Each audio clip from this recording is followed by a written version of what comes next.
beloved Boss Mike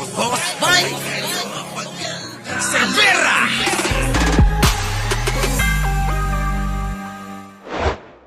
Tapos ang Kongreso sa pagpapanagot sa mga kapalpakan ng dating administrasyon. Kapalpakan ng dating administrasyon. Nako! Mga kababayan, ha? Mga kababayan, pakinggan ninyo to. Hindi pa daw tapos ang Quadcom sa dating mga kapalpakan ng administrasyon ni Digong. Kaya ngayon mga kababayan, naghihimutok. Kaya kung ano-ano na lang naiisip nilang pakulo para manira kay Pangulong Bongbong. Umaasa sila na magkakaisa yung taong bayan para sa mga to. Malabo na ang mga tao. Namulat sa katotohanan. Bakit? Hindi na maitatago ang kabulukan. Kabulukang ginawa ng nakaraang administrasyon. Hindi pa raw tapos ang Kongreso sa pagpapanagot sa mga kapalpakan ng dating administrasyon. Ayon kay Surigao del Norte Representative at House Quad Committee Chairperson Robert Ace Barbers, hindi ang mga mastermind kundi ang mga fall guy ang naparusahan sa ilalim ng war on drugs ni dating Pangulong Rodrigo Duterte. Kita nyo, puro mga walang kinalaman yung mga pinagkukulong ni Digong. Palibhasa mga kababayan, pinoprotektahan ni Digong yung mga talagang mga salarin noon. Yan. Oh, yan ang ugali ni Digong. Kaya kayo, kung hindi nyo pa rin magets ang lahat ng mga pinaggagawa nitong matandang ito, ewan ko na lang sa inyo. Hindi na namin alam kung paano pang pagpapaliwanag at kung paano pa pakikisama ang gagawin namin sa inyo. Oo. Diba? Oo, ito na. Tuloy-tuloy na natin. Haba na itong live. Pasok. So mukhang tuloy na itong impeachment ni Sara Duterte. So, Yan ha. Tuloy na daw ang impeachment ni Sara Duterte. Kapapasok lang na balita yan kanina. tignan natin saan ito pupunta. After all, yung mga Dutertes are not helping their case with Digong openly now attacking BBM and Yan. Ito anti-Marcos to. Pero bakit ito, mga kababayan, ay sumusuporta? Hindi ko naman masabing sumusuporta. Kung hindi namumulat sa kung ano talaga ang ginagawa ni Pangulong Bongbong. Dating anti-Marcos nun, ngayon, pumakampi na kay Pangulong Bongbong. claiming falsely. Talagang fake news peddler talaga itong mga Duterte na to. Oy! Fake news peddler talaga itong mga Duterte na to. Kasama yung mga DDS, oh. Fake news peddler daw kayo. Atakihin nyo na, oh. Puntahan nyo. Ito, may mga channel to. Tuloy. Claiming na yung GA, yung General Appropriations Act, meron mga blank, essentially discretionary items yan. Bawal po yan, hindi pwede yan. So, ayan na naman mga Duterte, mga DDS, twisting things na naman. Twisting things na naman. Pinamekos-mekos nila para mayroong panira. Para may pang-uto sa mga uto-utong taga-suporta ni Digong. Ganon ang ginagawa nila. Yung mga kababayan natin na mga OFW, aba, huwag kayong magpapadala. Hindi puro si Maharlika pinapanood ninyo. Si Maharlika, naku, puro fake news ang dala. Lalo si Banat Pai.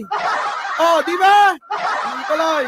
I don't know kung anong by camera report lang kinuha nila, screenshot lang nila, then the next thing they're twisting it as the final law.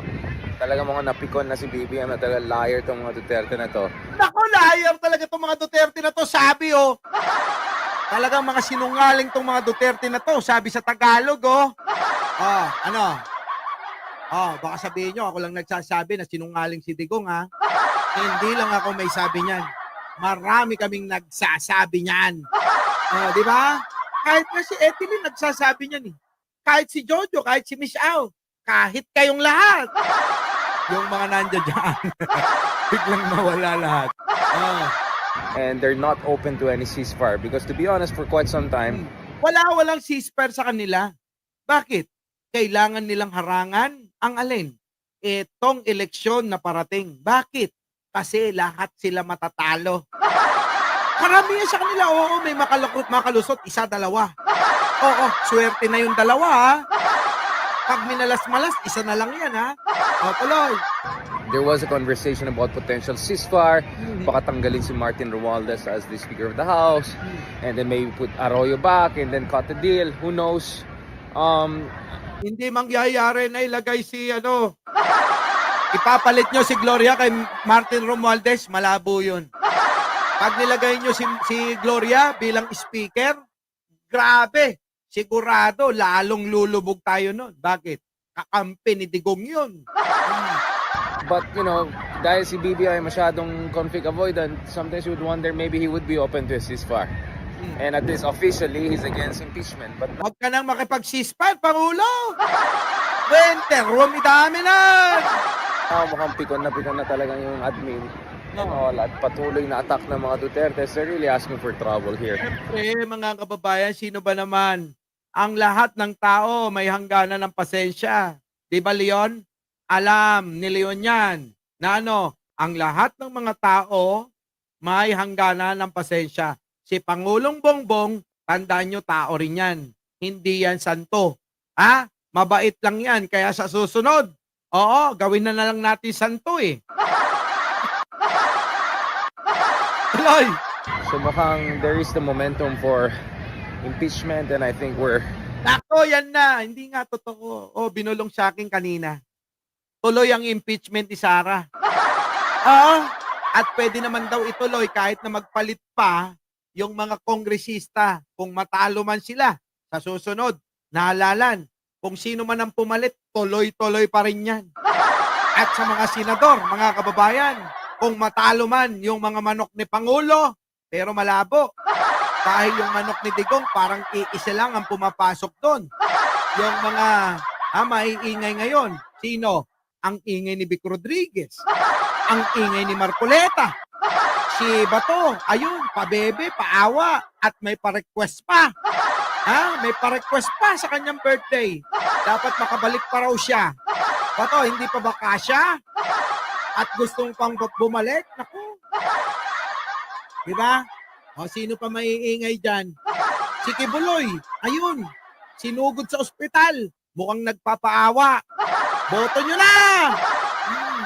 Gonna see more interesting developments in the coming weeks. Yan ang talagang politika sa Pilipinas. Dahil unfortunately walang rule of law, much will depend on the political will of the main protagonists. Correct! So, ayun, di ba? Sa mga hindi pa nagla-like dyan, mag-like na kayo bago ako mag-sara. Kasi kanina pa ako salita, walang pahinga. Naubos yung life ko. Sa proyekto ni Pangulo. Nakapirangkot pa lang yan, ha? Kapiranggot pa lang, munting tinig yung pinakita kong proyekto niya. Tako, sa susunod. Bubuoy natin. Napakarami niyan talaga. Ilang linggo? Isang linggo ko yata tinalakay lahat ng proyekto ni Pangulong Bongbong noon, Volconic. Tapos ngayon, binalikan ko. Naku, iba na naman ang proyekto niya. Kalsada, tulay, katahimikan, kapayapaan, naku, kriminalidad, para hulihin yung mga walangya. Nakita nyo ba? Ang daming nahuhuli ngayon na mga nagbebenta ng shabu. Ay bakit kanyo? Di ba? May napapatay? Wala. Pero mga kababayan, nahuhulit na pipigilan lahat. Kaya mga kababayan, huwag nyo na ipagkait. Yung like ninyo, share ninyo. Sa mga hindi pa nakasubscribe, subscribe na! Our beloved Boss Mike, Boss